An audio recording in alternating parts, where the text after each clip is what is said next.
Hello again and welcome back to English Today. And this is DVD 19 and the second DVD of your advanced level. And in this DVD, we'll start with another 2 episodes of our story, That's Life. And then after, we'll look at our special TV programs. There'll be a discussion about winning the lottery. And then, in the cookery section, we'll learn how to make preserves. To follow, in the grammar section, we'll look at the language we use for making arrangements with people. And then we'll study some special question forms. So, I hope you have fun.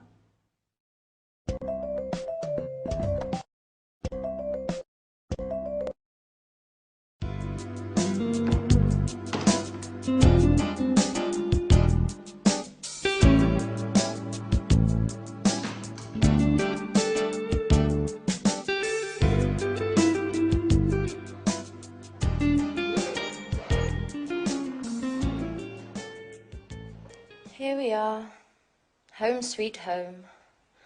I would have preferred to stay away just a little bit longer. Oh my God, look at the mess. Look at this place. And look at the dust. Oh, I don't even know where I'm going to begin. Oh, calm down, Anne. One thing at a time. Let's just have a look at the post to start with. Electricity bill, heating bill, telephone bill. I can't believe there are only bills to pay. I'll open them later. Coming home from holidays, stressful enough as it is. Oh, here's a letter from Sharon. Let's see what she has to say. I'll tidy up later.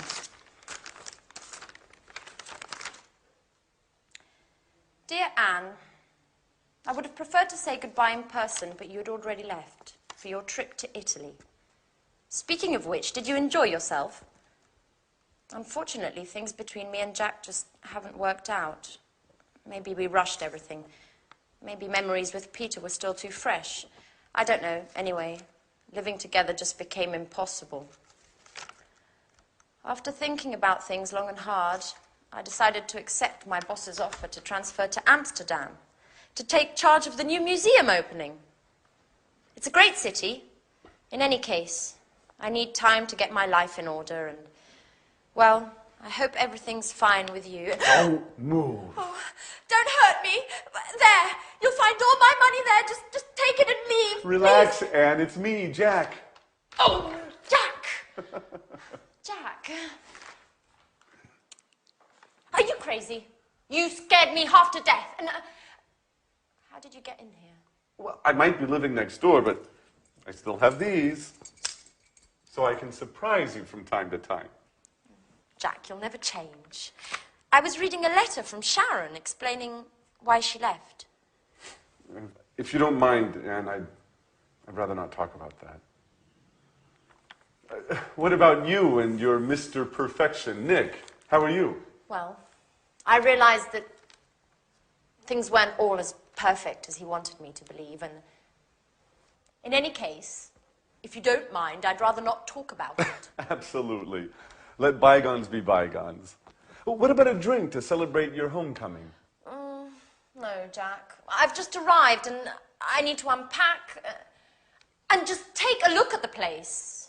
It's a disaster area. No, the first thing I want to do is get things tidied up. Where did you get this? Isn't it marvelous? My grandmother gave it to me. It's fantastic. Well, if you want to get tidied up, you'd better start right away. It'll take you a month to clean this. I know. And you say I'll never change. And do you ever think about anything besides cleaning? No, guys. You should get engaged to a Hoover. Anyway, no excuses. Come on, go, get ready. Can you manage to be ready by 7?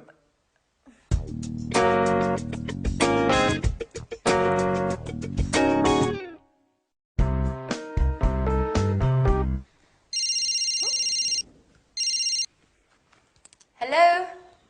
Alice! Hi! Yeah, and I'm here with Jack now. He says hello. Yeah, she says hello. I'm so happy. You know, Jack insisted on cleaning the whole house straight away. Hmm? What? What telegram? No, I haven't received anything. What? But tonight? Alice? No, yes, Alice, but you should have given me some advance notice. Okay. Yes, fine. I'll see you at the airport at 9. What do you mean at the airport? What did Alice have to say? She's arriving tonight at 9 o'clock. For good. And she's bringing a surprise. Wow. Well, that is good news. What, together again? All for one for all? Isn't that great, Anne? Yep. Fantastic. What's the matter? Why the sad face? Nothing. Well, it's just that I was just thinking about the poor house. I don't even want to start to imagine what a mess I'm going to have in here with you two. Oh!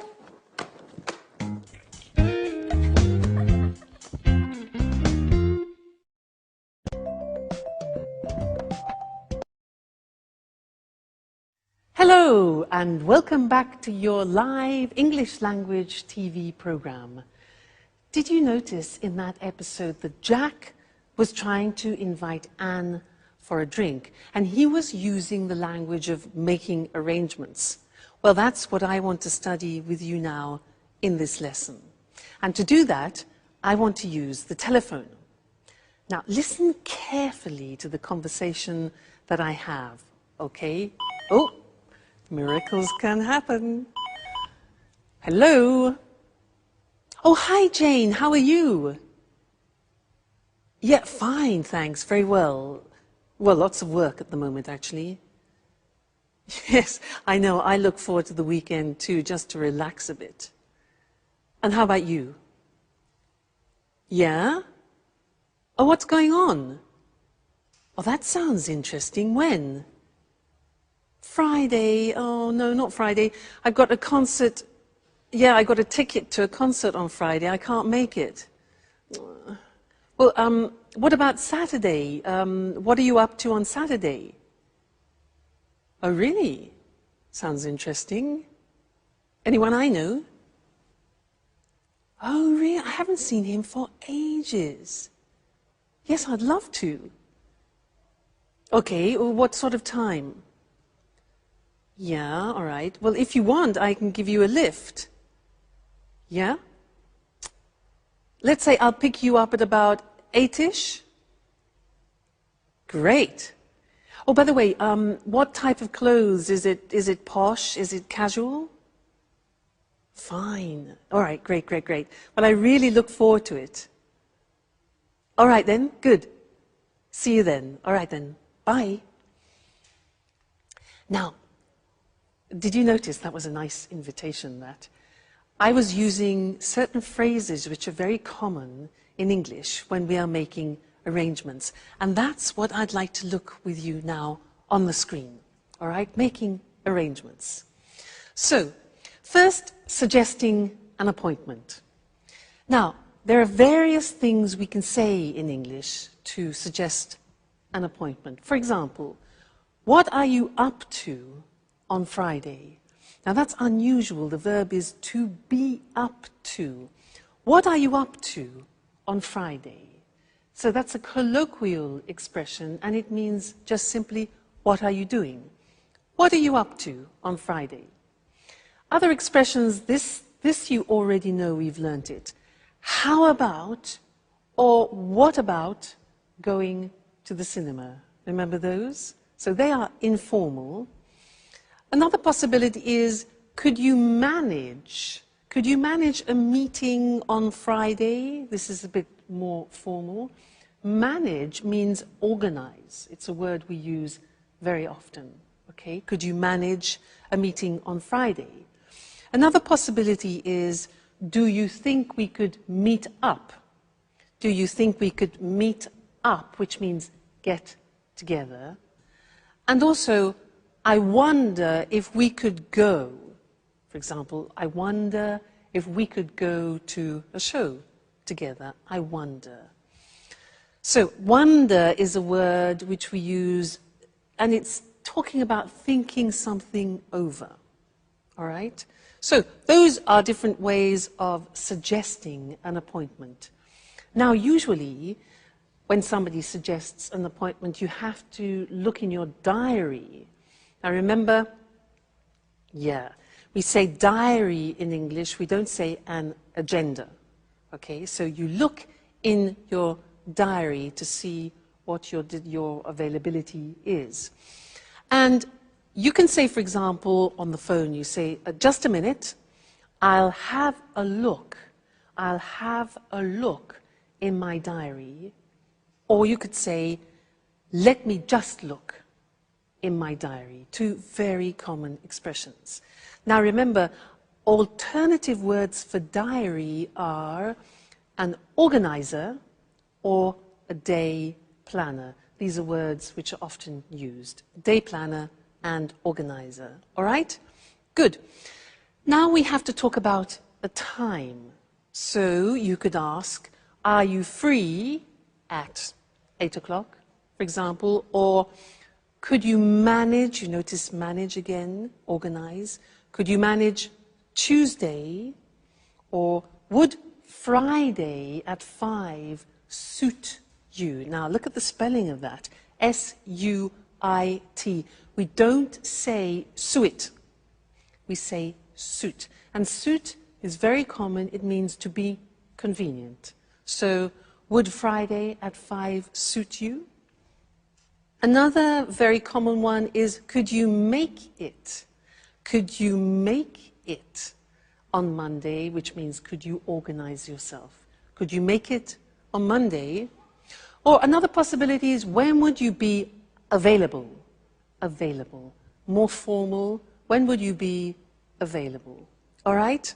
Great. So now, we've talked about the time.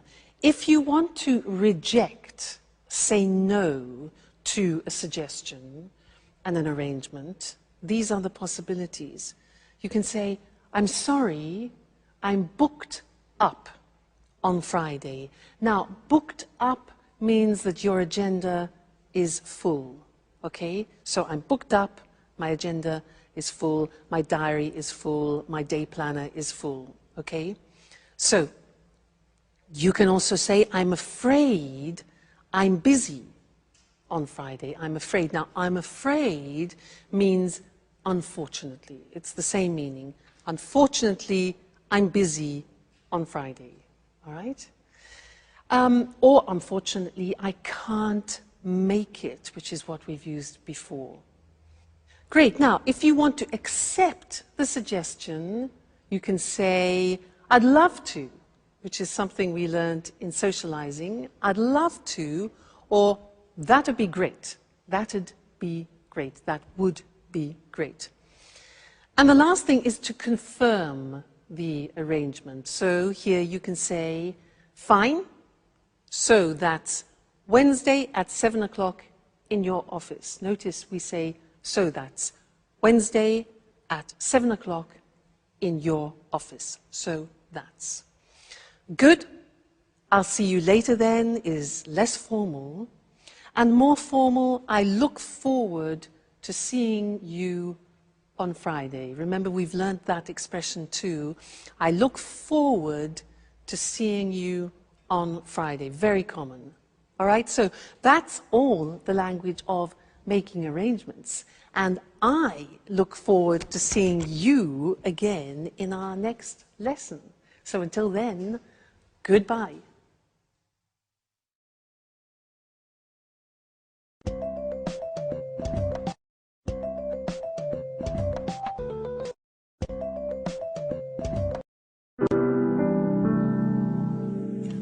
I just don't understand, Alice. Why did you leave the job you were doing with your father? Had you started arguing again? No, well, Not exactly. You know, working with my father is very difficult. We just have a completely different artistic view of things. And you know how I am.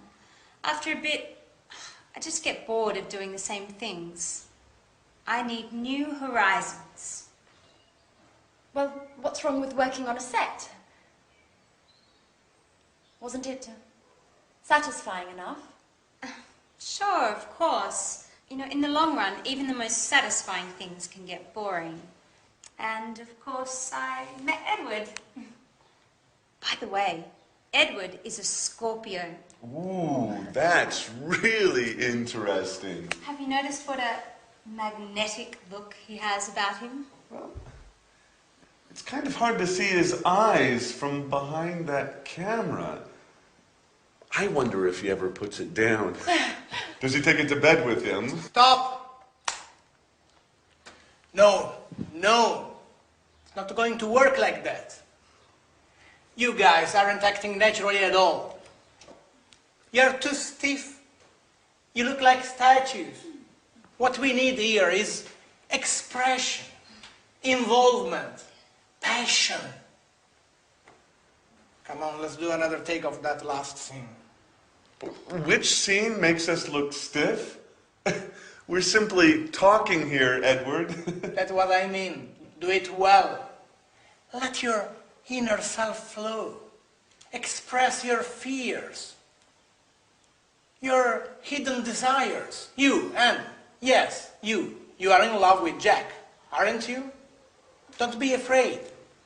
Show your true feelings. Show him what you are capable of. Well, besides the fact that I'm not in love with Jack anymore. Well, who told you, anyway? Okay, let's take 5. Maybe it's better if I leave you alone. Excuse me, Alice. Could you tell me where I can watch this material in peace and quiet? Go on into my room, Edward. I'll be with you in a minute.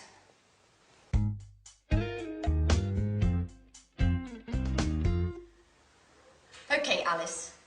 Could you tell me what the hell you said to him? Just the truth. When Edward told me about his love of reality shows, I jokingly told him he had to meet you guys because life in this house was more exciting than a soap opera. He asked me why, and I told him everything. Okay, what exactly do you mean by everything? Well, about you and Peter and how you fought over Sharon, and about Anne's unrequited love for you and how she discovered your relationship. In other words, all the emotional goings-on of recent. Oh my God, Alice. What got into you? This is so embarrassing. You know damn well I'm reserved about these things. What am I supposed to do now? Just be yourself. There's nothing easier, is there?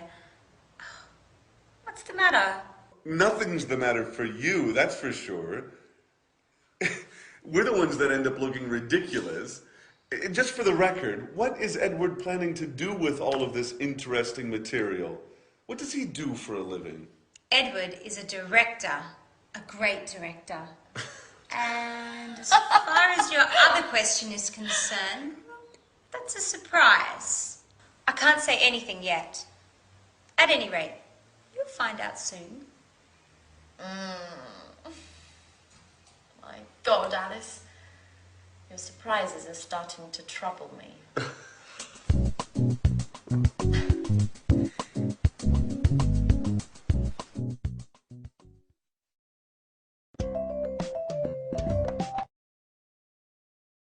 We like surprises, don't we? Now, questions.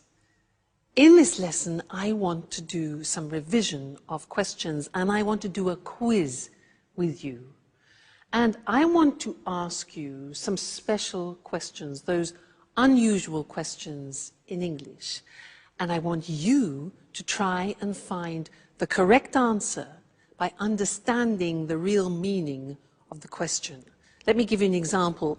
If I ask you, what's he like? What's he like? What answer would you give me? What's he like? You remember? Okay, it's not the verb to like to like and dislike. What's he like is asking about the general impression of a person. So, what's he like? An answer could be, he's lovely, he's very nice, he's kind, he's generous. All right? So that's the quiz. Are you ready? Let's move on. Now, question, what does he look like? What does he look like? Remember that? Yeah, look like is for physical appearance. So an answer could be, well, he's tall, dark, and handsome. Classic. All right, so what does he look like? Physical appearance. Next. How is he? Answer, how is he? Now that's a bit confusing because it is only asking about somebody's health. Like, how are you? So how is he? He's fine. Great, okay, he's fine. Next one. What does he do for a living? What does he do for a living? The answer? Okay, he's a doctor. He's an engineer. So that question is asking about professions. What does he do for a living? Very good. Next one. These. What's the matter? What's wrong? What's up? Okay. Yeah, there are many, many possibilities because the question means what's the problem? So what's the matter? What's wrong? What's up? You can say, I can't find my phone. All right. Good. Next one. This one, not so easy. Try and answer this. What's it about? What's it about? Yeah, okay, now we're asking about the content. It could be a book, it could be a film, for example. What's it about? An answer could be, well, it's a love story, it's about two people who fall in love, and then blah, blah, blah, blah. All right, so what's it about? Content. Next one. Which way do we go? Answer. Which way do we go? Yeah, good. It's for giving directions. So you can say, well, you go right, then you turn left, and then you carry straight on. So which way do we go? Giving directions. Fine. Next one, this one. What size do you take? What size do you take? Yeah. Now, we're talking about clothes. We're talking about shoes, for example. We don't say what number do you take, but what size? So you could say, for example, I take size 12 or I take size 42. All right, so what size do you take? Great. Next one. How long does it take? How long does it take, or how long is it going to last? 1 hour? 15 minutes? All right, so how long does it take? How long is it going to last? Is for a length of an activity. How long does it last? Strange that, yeah? Next one.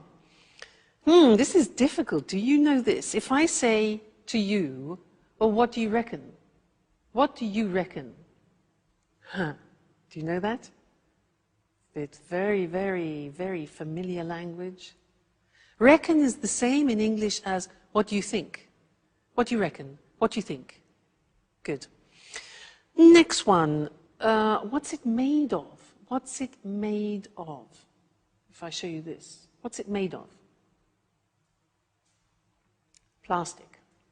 Right, so what's it made of is for the substance. Wood, plastic, paper, etc. All right? Okay, this one here.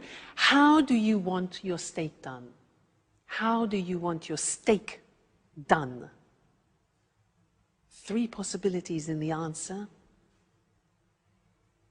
Okay, you can say well done, medium, or rare. I want my steak rare, R-A-R-E, which is like bloody, all right? And the last one, do you know this? What am I supposed to do? What am I supposed to do? Yeah, exactly.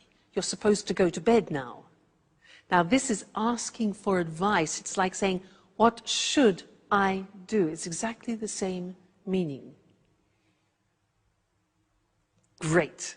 Now, you're very good, you see. With every lesson, you learn more and more, and we're really making progress. So, keep practicing, and I'll see you again in the next lesson. So, take care.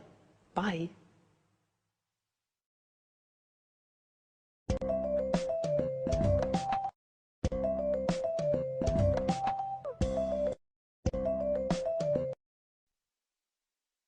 Hello, everyone. Welcome to Let's Talk, the evening discussion program with our two commentators, Tom and Marie. Good evening, everyone. Good evening. What have you got in your hand, Tom? Well, I bought a lottery ticket on my way here to the studio. I thought I'd try my luck. You know, the first prize is £20 million at the moment. Ooh, quite a penny or two. And what would you do if you won £20 million? Well, I think the first thing I would do would be to set off to the Caribbean to veg out for a couple of weeks, just to give myself time to think about what to do next. Any ideas at all? Well, I'd certainly want to have a good time just after winning anyway, but I wouldn't fritter away all the money on parties and things. Sounds sensible. And you, Marie, if you won £20 million, what would you do? What I'd love to do is start up my own business. I wouldn't want to stop working altogether, but I'd really want to be my own boss for a change. Oh, what sort of business would you get into? I think I'd buy a big country house and convert it into a hotel. Not too big a place, I guess. I might not have enough money. Would you give some of your winnings away? But, of course, I'd give some to my relatives, my sister anyway, and my mum and dad too. I don't know about the others. I certainly wouldn't skimp on Christmas presents anymore. Well, I'd donate some to charities, some to AIDS charities that work in Africa, and some to cancer research. I'd invest some of it pretty soon after winning to make sure I didn't spend it all. Do you think all that money would bring any problems? Well, I've heard you get a lot of letters from people begging for money. I wouldn't be too keen on that. I guess you may suddenly find yourself surrounded by lots of new friends, or some old ones may show up again too. Am I being too cynical? No, Tom. I think you're right. And lots of people would try to give you advice on how to invest the money. You'd have to be really careful about who you trusted. Winning huge amounts of money can destroy people's lives if they can't handle the changes all that money brings. That's true. And aren't state lotteries just another form of taxation? An unfair, hidden form of taxation. Poor people spend lots of money buying tickets with very little chance of winning. I don't think government should be involved in selling dreams through lotteries. Well, maybe you're right, Eric. Lotteries sell illusions, but tonight, I want a dream. Okay, Tom, keep on dreaming them. Good luck for the draw, and goodbye to you and Marie. Goodbye. Goodbye. Would you like to win £20 million? Well, think about it, and we'll see you again next time for another discussion of Let's Talk.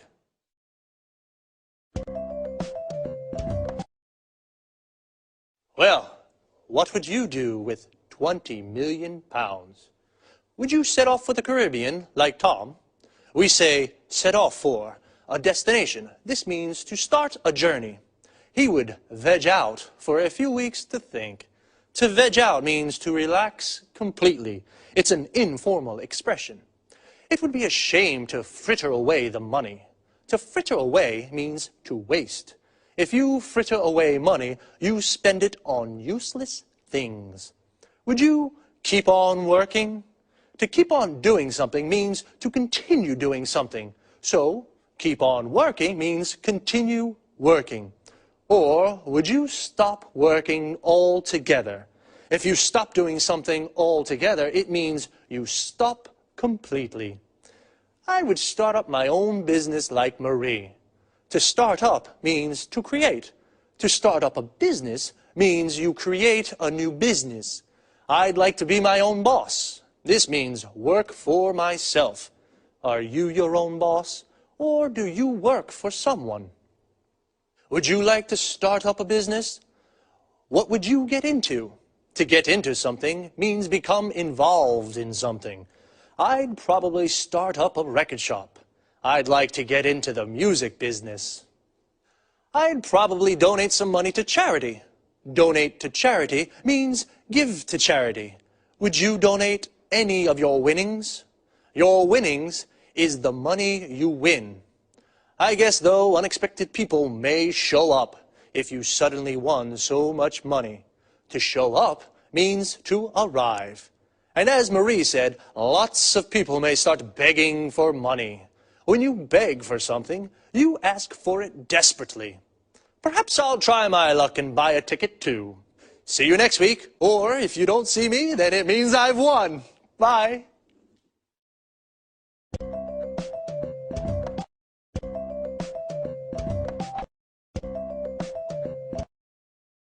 Good morning from Cooking Today. Here we are with Lisa French, our expert homemaker. How are you, Lisa? I'm fine, thanks. Hello, everybody, and welcome to my home. I wonder what you'll talk about today. An interesting theme, preserves. This reminds me of my granny. So what kind of preserves are there? There are plenty. Jams, jellies, conserves, marmalade, syrups, candies, sauces. You see, you can preserve almost anything. Even meat? Of course, meat, poultry and fish. What's your favorite preserve? I have a strong preference for chili sauce. On the whole, I find sweet and sour food particularly tempting. I don't really fancy the two flavors together. As they say, differences are the spice of life. Anyway, what are the actual ingredients for chili sauce? Tomatoes, peeled and sliced in chunks, chopped celery, ground onion, green peppers, a cinnamon stick, chili, mustard, brown sugar, and vinegar. That's all. And meat, I suppose. You're right, mince meat. I adore chili. I'm curious about vegetable canning. What's the right procedure? That's easy. Once you've grasped the basic rules, it's quite simple. All you have to do is heat the food in sealed jars. So simple. Well, you must sterilize containers and lids before canning. Now, this may seem like a stupid question, but heating is important, isn't it? Of course. The heat destroys the bad bacteria, so you can enjoy your preserves all year round. Great. And now, what about canned tomatoes? They used to be popular in summer when I was young. Yes, for this preparation, dip tomatoes in boiling water first. Why? To loosen skin. Dip quickly in cold water, then peel them. And once peeled, what else? Cut out stem ends and quarter them. And you boil them again, don't you? Right. First you add salt and basil, then pack tomatoes into hot jars. Don't forget to close the lids well. Fantastic. And now, how do you make, let's see, jellies? Oh, I have a pretty good mint jelly recipe. You combine water, vinegar, mint and sugar in a large saucepan and bring to a boil. Then add fruit pectin. How long should it cook? Heat to a full rolling boil and boil hard for 1 minute. Then what? Just remove the leaves and pour into hot jars. Then seal with paraffin. It's easy. This sounds much easier than I thought. I'll try it. Thank you, Lisa, for your fantastic tips on preserves. And I'm looking forward to seeing you next week. Thank you. You're always welcome in my home.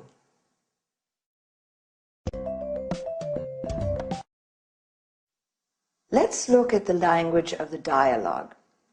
A preserve is one of the various methods to store food for a long time, such as canning, drying, bottling, freezing, and so on. Lisa gave examples of food preserves. Jam comes from cooking fruit with sugar. Notice that jam is also used when you're stuck in one place in a traffic jam. Jelly is food made from gelatin.